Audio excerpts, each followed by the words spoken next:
வாங்க இன்னைக்கு ஒரு அடிபொலியான வெரைட்டி ரைஸ் தாங்க. அம்மா மீல் மேக்கர் கொஞ்சம் எடுத்துக்கிட்டாங்க, அது நல்லா வேக வச்சு வடிகட்டி எடுத்துக்கிட்டாங்க. தேவையான அளவுக்கு உப்பு, கொஞ்சம் வத்தல் பொடி, மல்லிப்பொடி, கொஞ்சம் தயிர் ஊற்றி நல்லாவே வறுவி வச்சுக்கிட்டாங்க. இப்போ பேன் எடுத்துக்கிட்டாங்க, அதில் 2 டீஸ்பூனுக்கு தேங்காய் எண்ணெய் ஊற்றிக்கிட்டாங்க.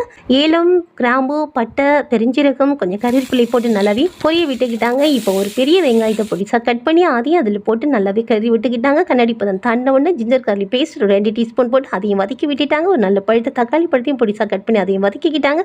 ஒரு கைப்பிடிக்கு மல்லியில் எடுத்துக்கிட்டாங்க, அதையும் வதக்கி விட்டுட்டாங்க. இப்போ ஒரு 1/4 டீஸ்பூனுக்கு மஞ்சள் பொடி, 1/4 டீஸ்பூனுக்கு கறி மசாலா, 1/4 டீஸ்பூனுக்கு மல்லிப்பொடி, ஒரு 1/2 டீஸ்பூனுக்கு வத்தல் பொடியும் போட்டு நல்லாவே கிளறி விட்டுக்கிட்டாங்க. இப்போது அந்த மீல் மேக்கர் தூக்கி கொட்டி அதையும் புரட்டி விட்டுக்கிட்டாங்க.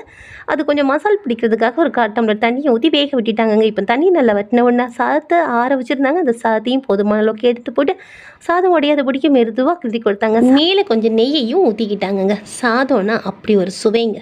நீங்கள் என்ன சாப்பிட்டீங்கன்னு கமெண்ட் பண்ணுங்கள். பாய்.